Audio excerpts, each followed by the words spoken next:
21-এর প্রতিশোধ নেব।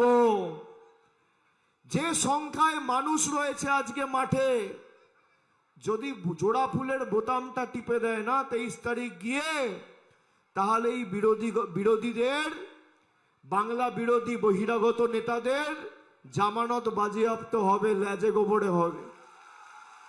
যারা মাঠে আছে, শুধু মাঠে যে সংখ্যায় মানুষ আছে, যদি লাইনে দাঁড়িয়ে ভোট দেয়, বিজেপি ভোকাট্টা, পাগলা খাবি কি ঝাঁঝে মরে যাবি। আজকে তো ছোট্ট ট্রেলার দেখালাম, তৃণমূলের শক্তিশালী ঘাঁটি মানব পড়ুয়াকে ভূপতিনগরে যে বোমা বিস্ফোরণ হয়েছিল 2022 সালে, যেখানে 3 জন তৃণমূল কর্মী মারা গেছিল, সেখানে এনআইএ নোটিশ দিয়ে ডাকা হয়েছে আজ থেকে 10 দিন আগে। নির্বাচনে লড়াইয়ের মানসিকতা ভেঙে দেওয়া। আরে আমরা জোড়া ফুল তৃণমূল, যত তুমি মারবে লড়াইয়ের ভাষা তত তীব্রতর হবে, জেদ তত বাড়বে। ইডি, সিবিআই, ইনকাম ট্যাক্স, নির্বাচন কমিশনকে লাগিয়ে কোনো লাভ নেই। যত কুৎসা করবে তত গর্তে ঢুকবে, দেখবে আর জ্বলবে, লুচির মতো ফুলবে।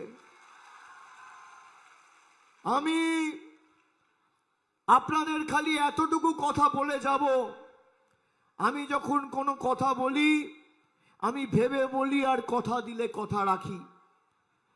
নতুন বছর গতকাল শুরু হয়েছে, আজকে বৈশাখ মাসের 2য় দিন, কাল পয়লা বৈশাখ ছিল। নতুন বছরে নতুন সংকল্প, নতুন প্রতিশ্রুতি।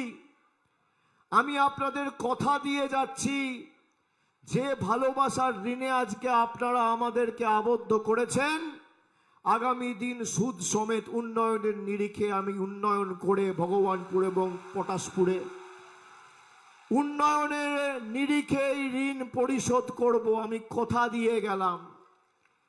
আমাদের ধমকানো চমকানো হচ্ছে। দেশের স্বরাষ্ট্রমন্ত্রী অমিত শাহ এসে বলছে 23 তারিখ তৃণমূলের লোকেরা বাড়ি থেকে বেরোবে না, নইলে সবাইকে জেলে ঢুকিয়ে দেবো। এখানে সংবাদ মাধ্যম আছে।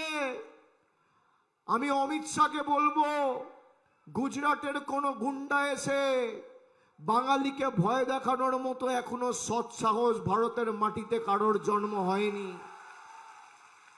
আর আপনার যদি বুকের পাটা থাকে আর আপনি যদি বাপের বেটা হন, 4 তারিখ দুপুরে কলকাতায় আর বাংলায় থাকবেন, 12টার পর দেখা হবে অমিত শাহ, কথা দিয়ে যাচ্ছি।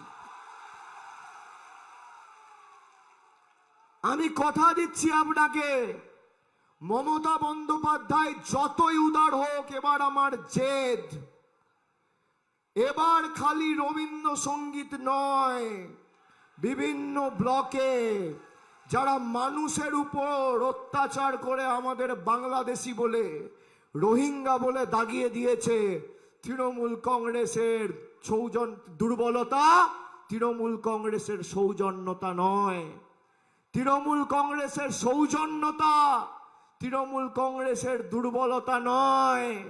যারা যে ভাষায় বোঝে, অভিষেক বন্দ্যোপাধ্যায় সে ভাষায় জবাব দিতে জানে। 4 তারিখ সন্ধে অবধি অপেক্ষা করতে হবে না, 1টার পর থেকে ডিজে বাজবে রবীন্দ্রসঙ্গীতের সুরে। কে কত বড় নেতা আমি তালিকা তৈরি করে রেখেছি, ব্লক ধরে ধরে, পঞ্চায়েত ধরে ধরে, সুদে আসলে হিসেব হবে। যারা মানুষের পাশে দাঁড়ায়নি, আমাদের বঞ্চিত, নিপীড়িত, অত্যাচারিত, শোষিত করে আবার ভয় দেখাচ্ছে।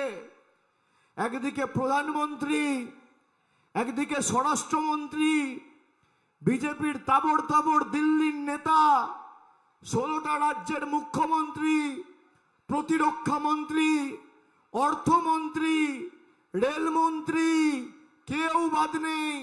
ইলেকশন কমিশন, বিচার ব্যবস্থা, হাইকোর্ট, হাইকোর্ট, সুপ্রিম কোর্ট, সংবাদ মাধ্যম, আধা সামরিক বাহিনী, paramilitary force, ED, NIA, CBI সব একদিকে, আর একদিকে বাংলার 10 কোটি মানুষ, আর তার সামনে একজন হাওয়াই চপ্পল পরা মহিলা।